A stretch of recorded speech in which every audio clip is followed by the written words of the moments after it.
Assalamualaikum warahmatullahi wabarakatuh. Alhamdulillah wassalatu wassalamu ala Rasulillah wa ala alihi wa sahbihi mawalah wa ba'd. Para pemirsa hafizakumullah, bicara tentang waktu subuh adalah berbicara tentang masalah ayat, juga masalah hadis Nabi Shallallahu alaihi wasallam, karena hakikatnya waktu kita sama saja. Kita punya waktu 24 jam dan dalam 24 jam itu kita sesungguhnya tidak pernah tahu mana yang lebih utama. Apakah waktu siang lebih utama dari sore, sore lebih utama dari malam, malam lebih utama dari pagi, dan seterusnya. Karena itulah maka kita sebagai manusia dipandu oleh wahyu. Kemudian nanti manusia mencoba untuk mencari ilmunya tentang ilmu apa keistimewaan waktu dibandingkan waktu yang lainnya. Dan panduan yang utama, karena kita tidak tahu sesungguhnya, maka panduan yang paling utama berasal dari yang menciptakan semesta dan menciptakan waktu ini. Itu Allah Subhanahu wa Ta'ala melalui wahyu yang ada dalam Al-Quran dan wahyu yang disampaikan oleh Rasul Muhammad Sallallahu Alaihi Wasallam. Ambillah dua ayat ini ketika kita bicara tentang masalah waktu pagi, waktu fajar atau waktu subuh.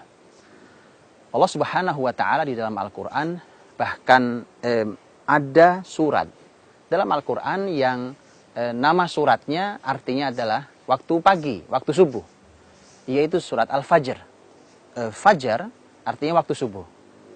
Surat Al-Fajr bahkan harus menjadi satu surat sendiri, dinamai dengan surat Al-Fajr. Dan ini menunjukkan betapa istimewanya. Dari sekian banyak permasalahan di semesta ini sampai hari akhir nanti, sampai orang masuk surga neraka, ternyata Allah pilihkan ada satu tema penting dalam kehidupan manusia, yaitu tema Al-Fajr, tema subuh.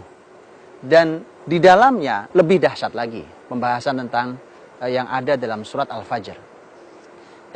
Al-Fajr yang ada di dalam surat Al-Fajr itu, kata Al-Fajr di sana, kata subuh di sana, sesungguhnya lebih bicara pada masalah waktu.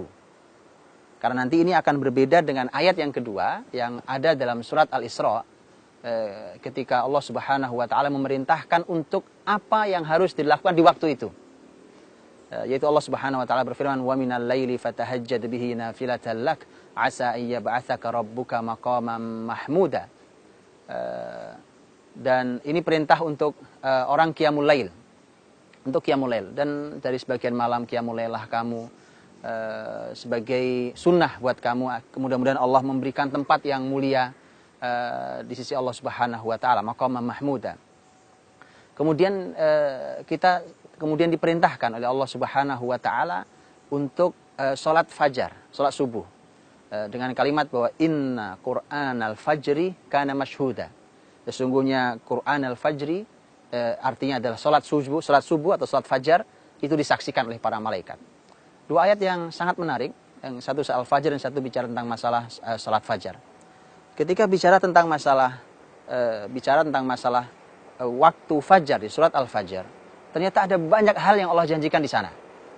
Lihatlah umpamanya pembuka ayat yang mengatakan wal fajr, demi waktu fajar, demi waktu subuh. Para ulama mengatakan Allah tidak mungkin bersumpah kecuali dengan makhluknya yang harus mendapatkan perhatian besar dari kita. Artinya ketika Allah bersumpah dengan wal fajr, dengan waktu subuh, maka kita harus perhatikan betul detail apa yang ada di waktu fajar itu. Sayang kalau kita tidak mengetahuinya, karena Allah tidak mungkin bersumpah dengan makhluknya, dengan sesuatu, kecuali ketika sesuatu tersebut adalah sesuatu yang besar. Penutup surat Al-Fajr, kalau itu permulaannya demi waktu subuh, penutupnya ini dalam ilmu tafsir ada namanya ilmu munasabah, yaitu mencari kesesuaian antara ayat dengan ayat, surat dengan surat, dan seterusnya. Bahkan juga mencari kesesuaian apa hubungannya antara pembuka surat dengan penutup surat. Kalau pembuka suratnya adalah sumpah Allah, lihat penutup suratnya. Quran mengatakan bahwa kita tahu ada kalimat wadkhuli jannati, dan masuklah ke dalam surgaku. Dan ini subhanallah sesuai dengan apa yang disampaikan Rasul kita Muhammad SAW menjelaskan keutamaan sholat subuh. Nabi SAW mengatakan, kata beliau, man sallal burdain dakhalal jannah. Siapa yang sholat burdain. Burdain ini adalah istilah untuk sholat asar dan sholat subuh, sholat fajar. Siapa yang melaksanakan, menjaga dua sholat ini dengan baik, maka dia akan masuk surga. Masuk surga, kita tahu surga Allah mahal. Tidak mudah orang masuk surga Allah SWT. Bahkan Nabi menyebut, ala inna sil'atallahi ghaliyah. Bahwa dagangan Allah ini mahal sekali. Itu surga Allah SWT. Itu ternyata untuk bisa masuk surga, kata Nabi, jaga dua sholat dengan baik. Sholat asar dan sholat fajar. Ini sholat burdain. Artinya bagian dari cara kita untuk mendapat surga Allah Subhanahu wa taala. Mengapa dua sholat ini menjadi dua waktu yang istimewa? Karena dalam hadis lain Nabi SAW juga menyampaikan. Kata Nabi SAW, athqalus salati 'alal munafiqin salatul asri wa salatul fajri. Salatul isya'i wa salatul fajri. Sesungguhnya salat yang paling berat buat orang-orang munafik adalah salat isya dan salat fajar. Artinya ada keistimewaan tema salat asar dan salat fajar, ada keistimewaan salat isya dan salat fajar. Salat fajar selalu menjadi sebuah tema penting, baik bersama asar ataupun bersama isya. Karena itulah maka surat Al-Fajr menyampaikan tentang hal itu. Masih dalam surat Al-Fajr, Allah Subhanahu wa taala memanggil jiwa-jiwa yang tenang. Ya ayyatuhan nafsul mutmainnah. Wahai jiwa-jiwa yang tenang. Ketenangan jiwa. Ini dibahas dalam surat Fajar. Jaga salat fajar kita, jaga subuh kita kalau ingin memiliki hati yang tenang, jiwa-jiwa yang tenang. Ya ayyatuhan nafsul mutmainnah. Anda mencari kebahagiaan, mencari ketenangan jiwa, orang yang gelisah, stres, orang yang hidup dengan tidak ada rasanya, tidak ada kenikmatannya. Lakukan salat fajar. Mudah-mudahan kita termasuk yang dipanggil Allah dengan sebutan ya ayyatuhan nafsul mutmainnah. Wahai jiwa-jiwa yang tenang. Subhanallah. Jadi kita mudah mendapatkan kebahagiaan itu. Ini soal fajar. Begitu kita berpindah kepada surat dalam pembahasan tentang bahwa inna Qur'anal fajri kana masyhuda, sesungguhnya salat fajar itu disaksikan para malaikat, ada dua pembahasan. Pembahasan yang pertama adalah Allah Subhanahu wa taala menyebut Qur'anal fajri, Quran fajar. Terjemahannya adalah salat fajar. Salat fajar itu salat subuh. Tapi pertanyaannya adalah mengapa disebut Quran fajar, bukan salat fajar? Pada arti salat fajar juga. Ternyata para ulama menjawab bahwa walaupun sholat fajar atau sholat subuh itu rokaatnya paling sedikit di antara sholat wajib yang lainnya, karena hanya 2 rokaat, yang lain ada yang 3, ada yang 4, tapi ternyata Nabi membaca Al-Qur'annya paling panjang. Karenanya diberikan sentuhan khusus oleh Quran, inna Qur'anal fajri. Sesungguhnya Quran di waktu fajar. Karena ternyata Nabi baca Qurannya sangat panjang. Jadi walau hanya 2 rokaat, sholat subuh itu paling panjang. Nabi SAW. Ini juga jadi pelajaran buat kita. Mari kita tiru Nabi SAW. Mungkin belum sesempurna kita meniru Nabi. Tetapi mari kita bersemangat untuk mendekatinya. Bahwa dari semua sholat kita, mari kita jadikan subuh kita yang paling panjang dibandingkan sholat yang lain. Contohnya, umpamanya kalau di sholat-sholat yang biasa kita membaca sholat pendek, Al-Ikhlas, Al-Falaq, An-Nas, Quraisy, naikkan sedikit ketika sholat subuh. Supaya di sholat subuh kita bisa lebih panjang. Seperti Nabi SAW. Dalam hadis yang sahih, Nabi SAW, beliau biasa membaca di waktu subuh, di 1 rokaatnya, itu 60-100 ayat. 60-100 ayat. Nanti silahkan dibuka dalam Al-Quran, 60-100 ayat yang suratnya sedang-sedang, yang ayatnya sedang-sedang. Itu seperti apa? Dan silahkan dicoba kira-kira berapa lama. Itu Rasul. Kita mungkin belum bisa meniru sepanjang itu, tetapi mari kita berupaya untuk naik dari hari ke hari, agar berislam kita menjadi lebih baik. Yang kedua, untuk ayat tersebut, kata masyhuda, bahwa sholat fajar itu disaksikan malaikat. Pertanyaannya, apa sholat lain tidak disaksikan? Iya disaksikan. Disaksikan.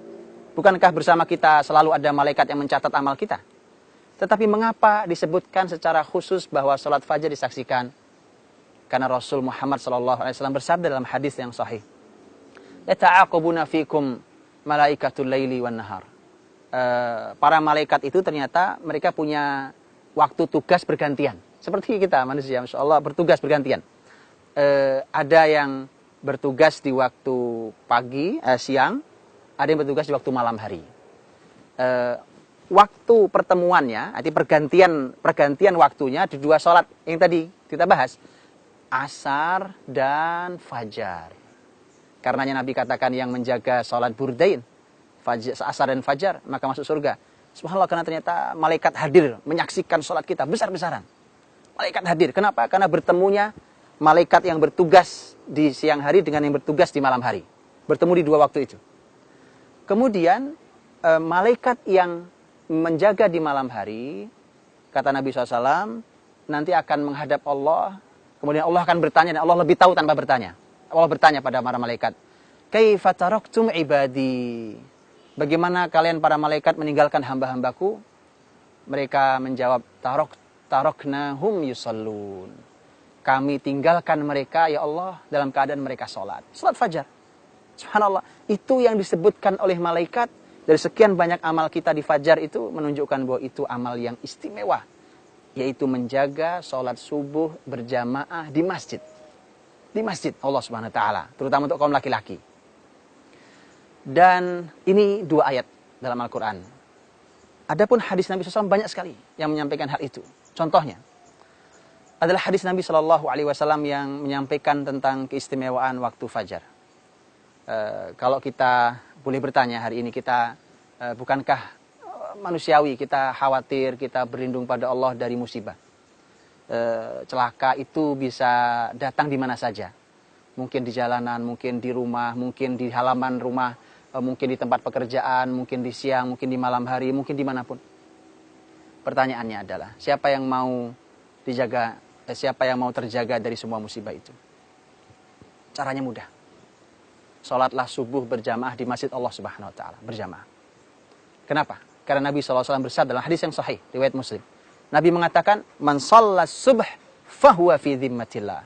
Siapa yang salat subuh berjamaah di masjid Allah, maka dia berada dalam perlindungan Allah Subhanahu Wa Taala. Kalau kita tinggal di sebuah perumahan umpamanya, ada penjaganya. Orang merasa nyaman ada penjaganya, keamanannya terjaga. Kita tinggal di sebuah perkampungan, ada ronda umpamanya, dijaga oleh masyarakat yang baik itu. Kita merasa nyaman dengan itu. Begitu seterusnya, ada CCTV yang mengamankan kita, semua nyaman. Tapi itu penjagaan manusia yang sangat lemah. Bayangkan sekarang yang menjaga langsung Allah Subhanahu Wa Taala, supaya dijaga Allah. Caranya ternyata salat subuh berjamaah. Man shallas subh fahuwa fi dhimmatillah. Dan di dalam sejarah Islam, ternyata salat subuh itu menjadi panduan untuk perubahan besar. Dari yang tidak baik menjadi baik.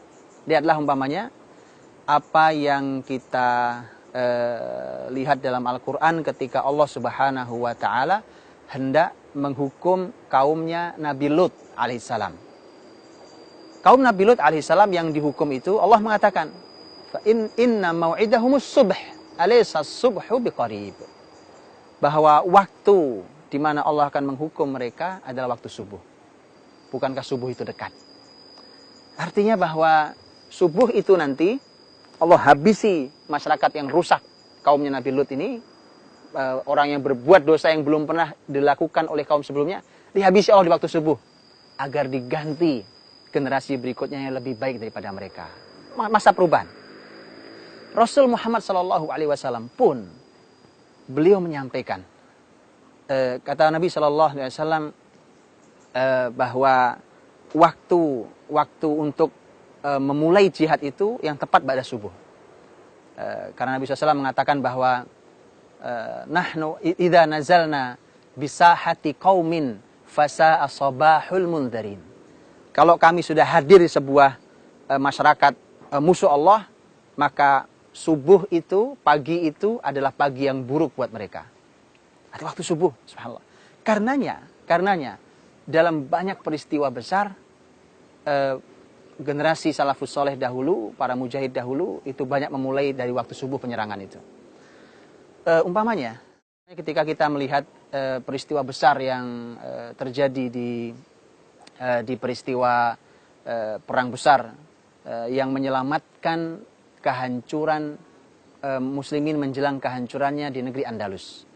Negeri Andalus muslimin besar, kemudian berpecah belah, kemudian hampir saja habis karena pecah belah, maka diambil oleh pasukan Kristen dari utara.